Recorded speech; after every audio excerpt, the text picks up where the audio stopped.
We have been looking for so long, trying to find that film look. So many overlays, presets, and graphics. But why do people want this film look? I think the main reason is that all of our favorite movies were most likely shot on film. It can also give a nostalgic feel. Lastly, I think that to an extent, because we can't or don't have the money to develop multiple videos, or even just one video shot on real film, we want to have that look all the more. But it's 2024, so there has to be an easier way, right? Correct, kinda. There's film emulation software, and today I have the pleasure of reviewing and teaching you guys how to use Dehancer.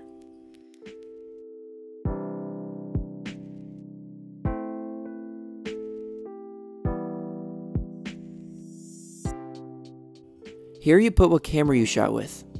I shot with a Sony a7 IV and S-Log 3.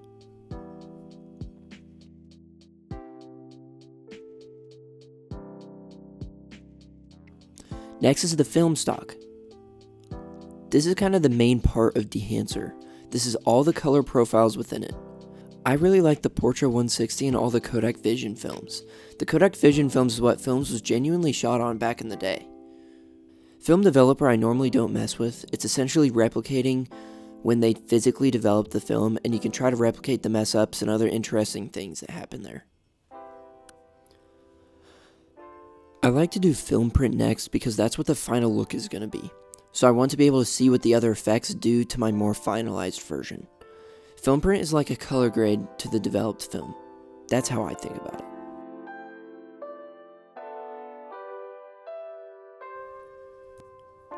Film compression is really important for actually emulating film. If you go look at stuff shot in actual film, its dynamic range is very little, so the highlights and shadows are going to be really close together. So increasing the impact is going to bring those highlights down and shadows up. Everything else I kind of like to keep around the default. If you mess with it, you can see the effect that it has. Color head. You can do a lot more with color grading stuff here, but I don't mess with this, to be fully honest. Next is grain. This is so important for film. Like, we have all the overlays with the 35mm and the Super 8mm grain, but with Dehancer you can actually make it your own, which is really neat. You can choose the ISO levels of whatever film you want, so you don't have to be super nitty gritty if you don't want to.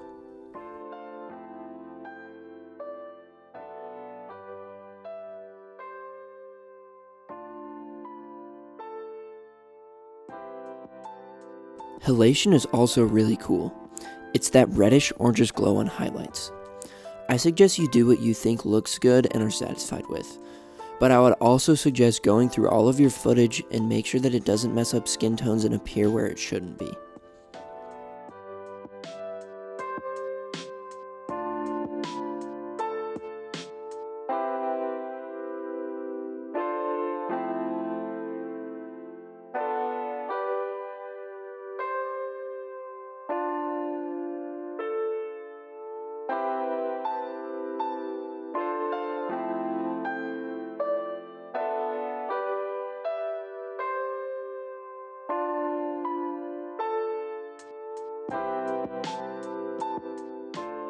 If you guys know mist filters, that's all Bloom is. With Dehancer, now you can just use this instead of a filter, which is really nice because you're not going all in with a look until you're satisfied with it.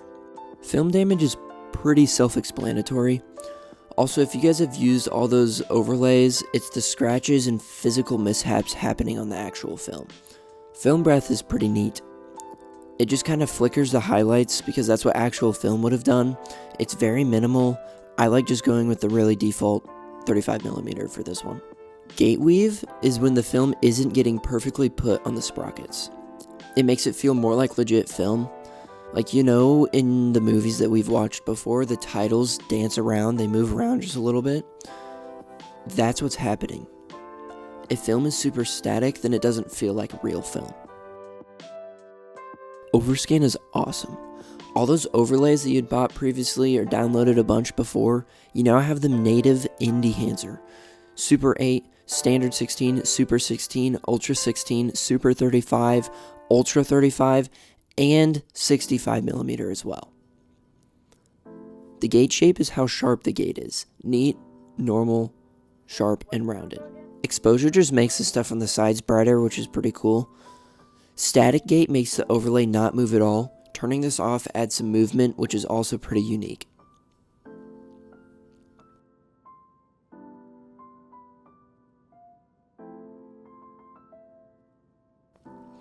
I like super 16mm with neat rounded, scale at around 8, and depending on the look, I choose static gate or not. You guys should know what vignette is. Next is the false color tab. It shows you the IRE scale, and you can see how everything is exposed, which is really helpful. It just helps you make sure that nothing is blown out. I think Dehancer is awesome, but the biggest downside is how slow it makes everything. You're running so many effects, it's just really hard to edit, which makes the LUT generator so nice. I'm able to make a look I like, and then just apply the LUT so that I'm not generating all the effects every frame. And that's it. Thank you guys so much for watching. If you buy Dehancer, think about using code ZTIER for 10% off, and you also give me 10% of the purchase, which really supports the channel. Have a good one. Peace.